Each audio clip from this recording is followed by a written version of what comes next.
Hello दोस्तों, मेरा नाम तरुण कुमार ओझा और मैं एक बार फिर से आपका अशोका पीएससी इंस्टीट्यूट चैनल पर स्वागत करता हूं। देखिए, आपके सामने स्क्रीन पर आपको भारत का ध्वज, हमारा तिरंगा दिखाई दे रहा होगा। ये तिरंगा स्वयं अपने आप में पूरे भारत का वर्णन कर देता है। भारत की आर्थिक, सामाजिक और भौगोलिक स्थितियों का वर्णन करता है, भारत की संस्कृतियों का वर्णन करता है। इसके बारे में मैं पहले एक वीडियो बना चुका हूं। अगर आपने अभी तक वो नहीं देखी है तो आप जाइएगा यूट्यूब चैनल पर और वो वीडियो आप आराम से देख सकते हैं। ठीक है। भारत अगर शब्द आया है, हमारे देश का नाम आया है, तो मैं आज इसी पर एक वीडियो बनाने का काफ़ी टाइम से सोच रहा था कि मैं बनाऊं। और ये टॉपिक एमपीपीएससी में शामिल भी है। यहाँ से हम सारे तथ्यों को कवर करेंगे और इसके पीछे क्या इतिहास रहा, भारत वर्ष के पीछे भारत कैसे आया, भारत के नाम और भारत के निर्मित होने में कौन कौन सी अवधारणाएं हैं, उन सभी पर गहन विचार करेंगे। ठीक है। देखिए, भारत को समझने से पहले भारत के नाम को समझते हैं। इसका अर्थ क्या है, इसका एक एक शब्द हमें, एक एक अक्षर क्या हमें संकेत करता है। भारत 3 अक्षरों से मिलकर बना है, भा, र, अत। भा जो शब्द है, भा का अर्थ होता है प्रकाश।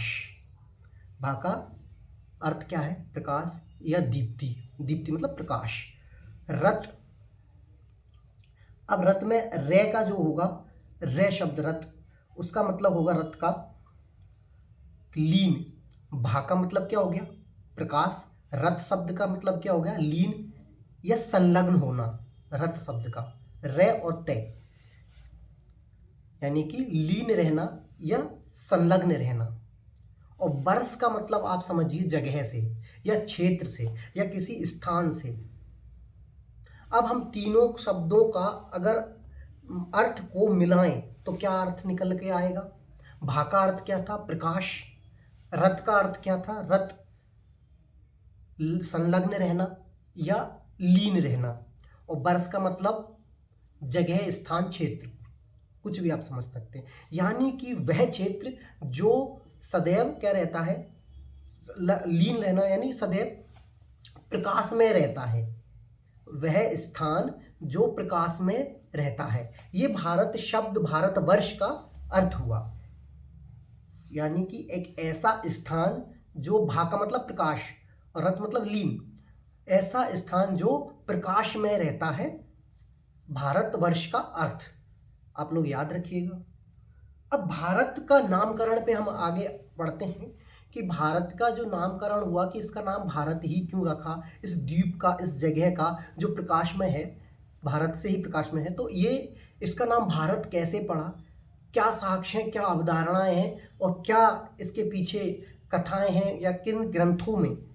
ग्रंथ आप लोग याद रखेंगे, जब मैं ग्रंथों के नाम लूँगा तो आप ग्रंथों को नाम को याद रखेंगे कि कौन से ग्रंथ में क्या अवधारणा दी है और क्या साक्ष्य दिए हैं। भारत के नामकरण के पीछे 3 से 4 अवधारणाएं चलती हैं, ग्रंथों के नाम चलते हैं। तो सबसे पहले देखिए, आपका शतपथ ब्राह्मण, शतपथ ब्राह्मण ये आपके यजुर्वेद का ब्राह्मण है। शतपथ ब्राह्मण, महाभारत, महाभारत में भी मैं कहूँ तो एक पर्व उसमें बटे हुए हैं, पर्व अलग अलग। तो आदि पर्व, महाभारत अपन एक मोटे तौर पर समझ सकते हैं कि महाभारत या महाभारत का आदि पर्व। एक पुराण है वायु पुराण। ये 3 ऐसे ग्रंथ हैं जो कहते हैं कि ये भरतवंशी जो शासक थे, उनमें एक शासक था दुष्यंत, उनकी पत्नी शकुंतला, इन दोनों का पुत्र हुआ था भरत। उसके नाम पर हमारे देश का नाम भारतवर्ष पड़ा। आप देखिएगा, जो कालिदास ने एक अभिज्ञान शाकुंतलम महाकाव्य लिखा है, उसमें भी ये कहानी आपको मिलेगी। और ये महापुराण, शतपथ ब्राह्मण, महाभारत के आदि पर्व और वायु पुराण में भी ये साक्ष्य मिले हैं। ये तो हुई आपके शतपथ ब्राह्मण, महाभारत और इसके वायु पुराण की कहानी, अवधारणा। कुछ विद्वानों का मानना ऐसा है कि वैदिक काल में एक कबीला था, आर्य कबीला। उस आर्य कबीले के नाम को भरत नाम के कहा गया था और वहां से इस भारत का नाम भारतवर्ष पड़ा। एक अवधारणा ये मिलती है कुछ विद्वानों की। कुछ विद्वान कहते हैं कि स्कंद पुराण और कुछ जैन ग्रंथों में अयोध्या के एक शासक हुआ करते थे नाभि, और उनकी पत्नी थी मरुदेवी। क्या? नाभि और मरुदेवी, महारानी थी उनकी मरुदेवी, और नाभि नाम के शासक थे। उनका पुत्र हुआ था ऋषभदेव। अब ऋषभदेव सब जानते हैं, अगर आपने नहीं सुना तो मैं बता दूं कि ऋषभदेव जैनों के पहले तीर्थंकर थे, जिनका आपको साक्ष्य, जिनका नाम ऋग्वेद में भी मिलता है कि जैनों के पहले तीर्थंकर थे ऋषभदेव। उनका एक पुत्र हुआ था भरत, वहां से भारतवर्ष नाम पड़ा। कुछ जैन ग्रंथ ये बात कहते हैं और स्कंद पुराण में ये बात लिखी हुई है। तो एक अवधारणा ये हो गई। इसी के साथ एक अवधारणा ये भी जुड़ी हुई है कि नाभि का एक अन्य नाम था अजनाभ। क्या नाम था? याद लिखिए, अजनाभ। उस अजनाभ नाम से ही देश का अजनाभ वर्ष नाम पड़ा। हमारे देश को अजनभा वर्ष भी कहते हैं। ठीक है, तो एक अवधारणा आपकी स्कंद पुराण और जैन ग्रंथों की ये हो गई। मत्स्य पुराण और वायु पुराण। मत्स्य पुराण और वायु पुराण ये कहते हैं कि एक व्यक्ति थे मनु, जिनको भार सौंपा था भारत की ये जो भूखंड है, ये भूखंड है, इसकी जो जन है, जो जनता है, उसका भरण पोषण करने का और नियमों का पालन करवाने का। ठीक है, तो उनके नाम पर इसका, उनका एक अन्य नाम बताते हैं कि उनका एक अन्य नाम भरत था, मनु का। मनु के नाम पर ये भारत पड़ा। ठीक है, भरत शब्द जो होता है, भरत तय हटा दीजिए, थ लगा दीजिए, भरत शब्द का अर्थ होता है भरण पोषण करने वाला, और भरण पोषण की जिम्मेदारी हम पढ़ते हैं कि मनु को मिली थी मनुस्मृति के अनुसार। तो उनके नाम पर यह भरत पड़ा। ठीक है, कुछ विद्वानों का मानना यह है कि अयोध्या के शासक थे दशरथ, और दशरथ के 4 पुत्र थे, जिनमें से एक का नाम था भरत। उन भरत के नाम पर भारत का नाम पड़ा।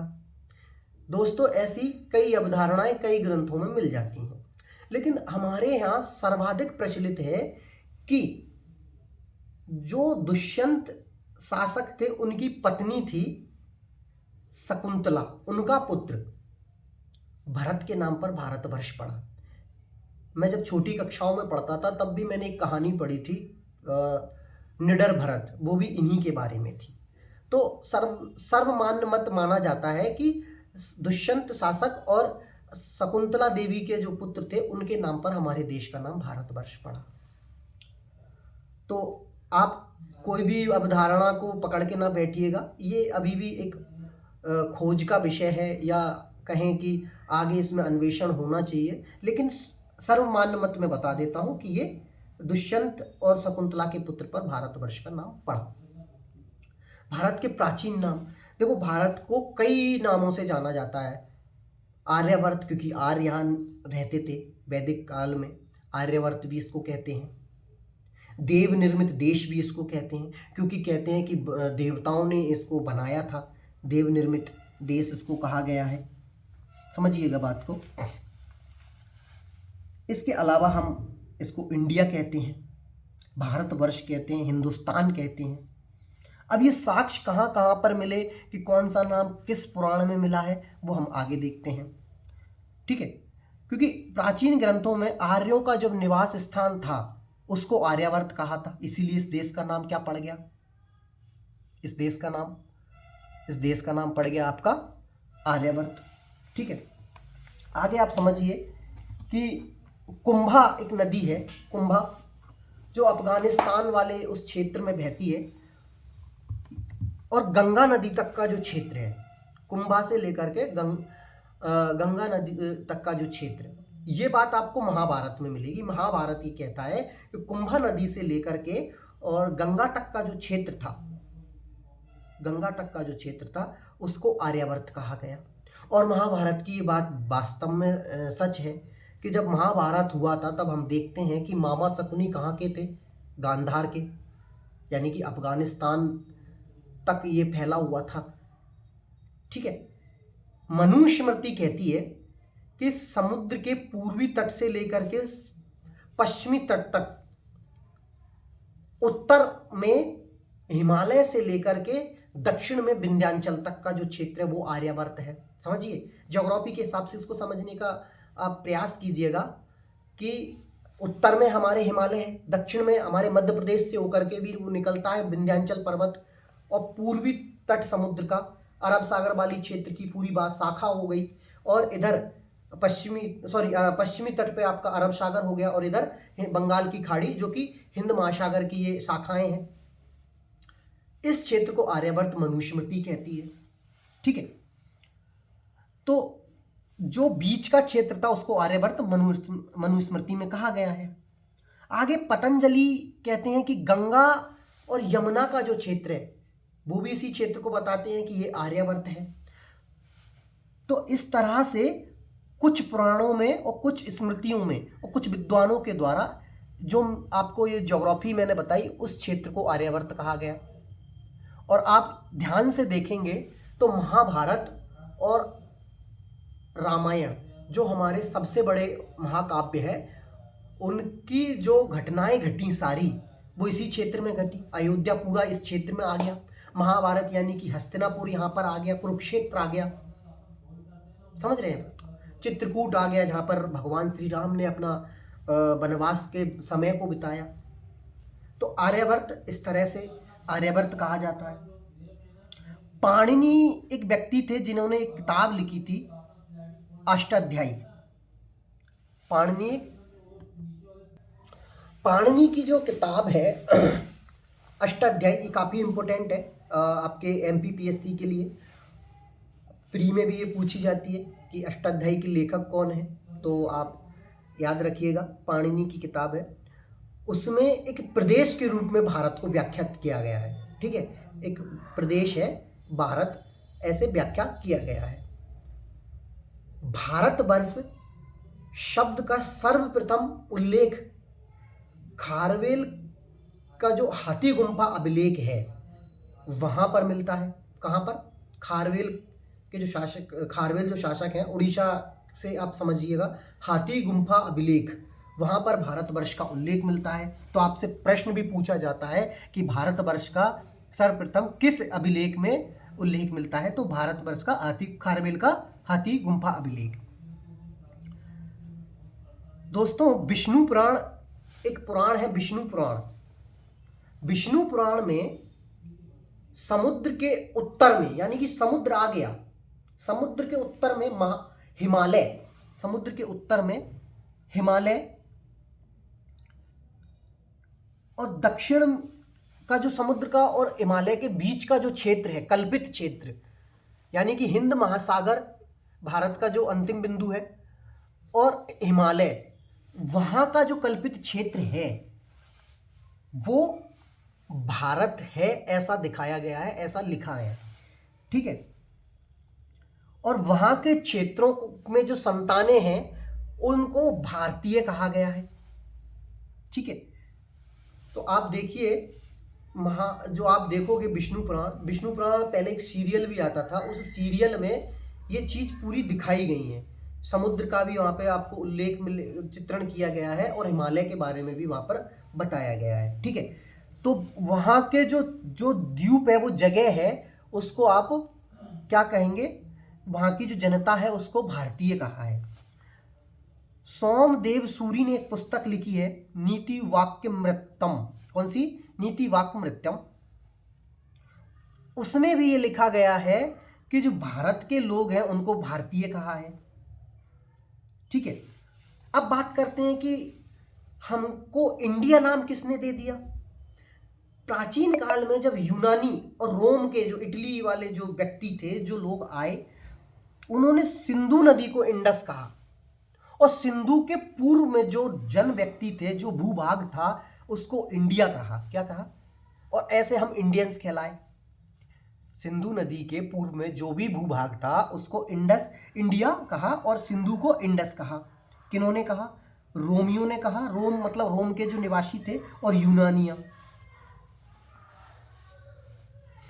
अब हिस्ट्री के जिन्हें हम जनक कहते हैं, हिस्ट्री के जनक हेरोडोटस। हेरोडोटस को सिसरो नाम के एक व्यक्ति ने इतिहास का पिता कहा। उस व्यक्ति ने सिंधु नदी का जो डेल्टा है उसको इंडिया कहा, सिंधु नदी के डेल्टा को। ऐसे ही मेगास्थनीज की जो पुस्तक है उसमें भी इंडिका में, मेगास्थनीज की पुस्तक का नाम क्या है? इंडिका। उसमें भारतीय उप महाद्वीप को इंडिया कहते हैं। तो इस तरह से यूनानी और रोमियो ने, रोम के जो निवासी थे, उन्होंने हमें इंडिया शब्द दिया, वहां से हम इंडियन कहलाए। ठीक है। एक नाम और प्रचलित है भारत के बारे में, जम्बूद्वीप। ये आपको बौद्ध साक्ष्यों से प्राप्त होता है, अशोक के अभिलेखों से प्राप्त होता है।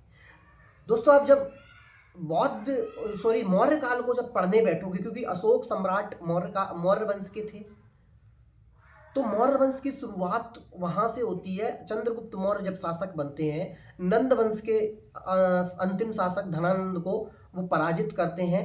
कौटिल्य यानी कि विष्णुगुप्त, या आप कह सकते हैं कि चाणक्य, तीनों नाम एक ही व्यक्ति के हैं।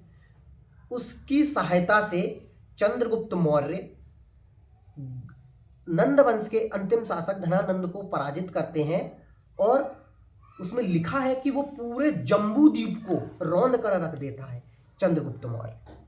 चंद्रगुप्त मौर्य यानी कि जम्बूद्वीप पूरे भारतवर्ष को रौंद देता है, यानी कि उस पर अपना आधिपत्य स्थापित कर लेता है और एक अखंड भारत की स्थापना करता है। तो ये अशोक के जो अभिलेख है वहां से ये चीज हमको प्राप्त होती है। तो जम्बूद्वीप उसको क्यों कहा गया? कहते हैं कि कुछ ग्रंथों में मिलता है कि एक जमाने में जम्बू यानी कि जो जामुन के वृक्ष होते हैं वो यहाँ पे बहुतायत में पाए जाते थे, इसलिए यहाँ पे जम्बूद्वीप इसको कहा गया। ठीक है। तो इस तरह से भारत का एक नाम और क्या है? जम्बूद्वीप। गुप्त काल के कुछ ग्रंथों में कुमारी द्वीप भी इसको कहा गया है। याद रखना कौन से ग्रंथ में, मैं पहले ही बता रहा हूं आपको कि कौन से ग्रंथ में कौन क्या कहा गया है, ये आपके लिए काफी इंपॉर्टेंट है। अगर आपको एक बार में याद नहीं होता है तो आप वीडियो को दोबारा भी देख सकते हैं, और इसकी बहुत जल्द मैं PDF भी अवेलेबल करा दूंगा। ठीक है। तो गुप्त काल में कुमारी द्वीप भी कहा गया है। चीन का एक यात्री भारत आया था, हेनसांग। हेनसांग ने अपनी पुस्तक सियूकी में भारत को यिन तू कहा है। क्या? यिन तू। ठीक है। अब बात करते हैं कि हम हिंदुस्तानी कैसे बने, भारत हिंदुस्तान कैसे बना। तो इसका श्रेय जाता है ईरानियों को। ईरान में एक वंश था, ससानी वंश। कौन सा? ससानी वंश। ससानी वंश का एक शासक था शाहपुर प्रथम। उसका एक अभिलेख मिलता है, उसका नाम है नक्श-ए-रुस्तम अभिलेख। 262 ईस्वी के आसपास का ये है।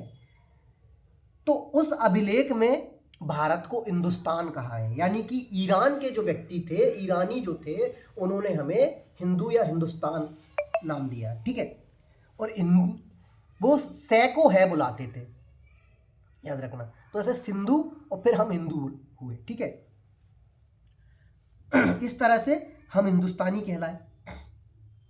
और भी कई छोटे लेखक, बहुत सारे विद्वान व्यक्ति हुए जिन्होंने ऐसे हिंदुस्तान कहा। कि अमीर खुसरो ने भी हमें भारत को हिंद कहा, ईसामी ने हिंदुस्तान कहा। अमीर खुसरो एक ऐसे विद्वान व्यक्ति थे, ऐसे कवि थे जिन्होंने दिल्ली सल्तनत के समय पर कहते हैं कि 7 से 8 सुल्तानों का शासनकाल देखा था। ठीक है। अमीर खुसरो ने भारत को क्या कहा है? पृथ्वी का स्वर्ग कहा है, कि पृथ्वी पर अगर कोई जगह स्वर्ग है तो वो भारत है। ठीक है। बाबर ने एक पुस्तक लिखी थी अपनी, तुजुक-ए-बाबरी। उसमें भी उसने भारतीयों को क्या कहा? हिंदुस्तानी कहा। तो इस तरह से हमने देखा कि भारत का नामकरण कैसे हुआ, भारत शब्द का क्या मतलब है। जो ऐसा स्थान जहां पर निरंतर प्रकाश रहता है, प्रकाशमय रहता है, सदैव प्रकाश में रहता है, ऐसा स्थान भारत का अर्थ होता है। भारत के नामकरण के बारे में कई अवधारणाएं हमने देखी, उनके ग्रंथों को देखा कि किसने हमें क्या नाम दिया, वो चीजें हमने देखी। मत्स्य पुराण नाम का एक ग्रंथ और है दोस्तों, जो कि सबसे पुराना प्राचीन पुराण भी कहा जाता है। मत्स्य पुराण में एक अवधारणा दी गई है, बृहत अवधारणा, बृहत भारतवर्ष की अवधारणा, बृहत्तर भारत अवधारणा, यानी कि भारतवर्ष तो है ही, अब उसके आगे यानी बृहत्तर, उससे भी विस्तारित क्षेत्र। तो भारतवर्ष तो जो हमने समझा वो है ही, लेकिन इसके अलावा बृहत्तर भारतवर्ष हम उसको कहेंगे जिसमें भारतवर्ष के क्षेत्र को छोड़ करके 8 द्वीप और उसमें शामिल किए गए। वो 8 द्वीप कौन कौन से थे? दक्षिण पूर्वी एशिया के ताम्रपर्णी द्वीप, जिसको श्रीलंका के नाम से आज हम जानते हैं। आप देखते हैं कि रामायण काल में भगवान रामचंद्र की पत्नी को लंकेश हर के ले जाते हैं, और वो आज हम किस कहते हैं कि लंका वही लंका थी। तो यानी कि ये भी एक ज़माने में भारतवर्ष का या बृहत्तर वर्ष का हिस्सा रहा था। सुमात्रा, बाली, बोर्निया द्वीप, सुमात्रा, बाली, जावा, सुमात्रा, ये द्वीप हैं, द्वीपों के नाम हैं जो कि हिंद महासागर में है। और बाली, बाली इंडोनेशिया का एक शहर है, बोर्निया, ये सारे जो द्वीप हैं वो भी बृहत्तर भारत की अवधारणा में शामिल थे। दोस्तों, इंडोनेशिया वर्तमान समय में सबसे बड़ा मुस्लिम कंट्री है आज की, लेकिन कुछ हमारे साक्ष्य और ग्रंथ ये कहते हैं कि एक समय पर वो भारतवर्ष की ही भूमि थी, और आज भी वहाँ के लोग रामचंद्र को मानते हैं कि रामचंद्र हमारे पूर्वज थे। अगर आपको मेरी बातों पर यकीन नहीं होता तो बीजेपी के एक प्रवक्ता हैं सुधांशु त्रिवेदी जी, वो भी एक बार इस बात को बोल चुके हैं। ठीक है, एक द्वीप है स्वर्ण द्वीप, जिसको आज हम म्यांमार के नाम से जानते हैं। म्यांमार भी कभी भारत का हिस्सा था, फिलीपींस भी भारत का हिस्सा था, मलाया यानी कि मलेशिया, श्याम यानी कि थाईलैंड, और कंबोडिया, कंबोडिया को कंबुज फुनान कहते थे। कंबोडिया का तो बहुत बड़ा साक्ष्य है, वो तो यूनेस्को की विश्व धरोहर सूची में शामिल है कि विष्णु मंदिर, विश्व का सबसे बड़ा मंदिर समूह या मंदिर कंबोडिया में है। अब विष्णु को तो हम मानते हैं, हिंदुस्तानियों के ईष्ट है, वो तो भारतवर्षों के ईष्ट है, हमारे ईष्ट है ना। विष्णु ने कृष्ण अवतार लिया, हमारे ईष्ट हुए ना, तो फिर वहां पे मंदिर है कंबोडिया में, विष्णु मंदिर। तो ये सारे साक्ष्य, ऐतिहासिक साक्ष्य ये कहते हैं कि कंबोडिया भी कभी भारतवर्ष की भूमि थी, या मत्स्य पुराण की जो अवधारणा है बृहत्तर भारत, उसकी भूमि थी। चंपा अनाम यानी वियतनाम, वियतनाम भी भारतवर्ष की भूमि थी। यानी कि भारतवर्ष और ये दक्षिण पूर्वी एशिया के 8 द्वीप मिलकर बृहत्तर भारतवर्ष की अवधारणा को प्रकट करते हैं, और हमें यहाँ से साक्ष्य भी प्राप्त होते हैं। तो यानी कि मत्स्य पुराण में जो लिखा है वो कहीं ना कहीं सच है। इस तरह से हमने हिंदुस्तान के, हमारे भारत के ध्वज के समक्ष भारतवर्ष को समझने का प्रयास किया, उसके नामकरण, उसके अर्थ, नाम का अर्थ, और नाम कैसे पड़ा, किन किन यात्रियों ने, किन किन विदेशियों ने हमें क्या नाम दिए, और बृहत्तर भारत की अवधारणा किन किन ग्रंथों में थी, ये सारी चीज़ें हमने पढ़ने का प्रयास किया। एक बार में सारी चीज़ें याद नहीं होंगी, आप इस वीडियो को 102 बार देखेंगे, अच्छे से समझेंगे, तो ये आपको यहाँ से सारी चीज़ें एक बार में क्लियर हो जाएंगी। MPPSC के जो विद्यार्थी हैं उनके लिए तो पूरा टॉपिक है ये, और अन्य लोग भी इसको समझ सकते हैं, क्योंकि भारत के बारे में समझना तो सभी का कर्तव्य होना चाहिए, धर्म और कर्तव्य दोनों होना चाहिए। ठीक है, तो भारत के बारे में आप आजकल तो देखो हर व्यक्ति के हाथ में मोबाइल है, ऑनलाइन बैठे बैठे आप हर चीज़ के बारे में पढ़ सकते हैं, समझ सकते हैं। बस इसी चीज़ों को ध्यान में रखते हुए मैंने ये वीडियो बनाया है। ऐसा नहीं है कि जो व्यक्ति किसी एग्ज़ाम की तैयारी कर रहा है, शिक्षा ग्रहण कर रहा है, वही व्यक्ति इसको देखे।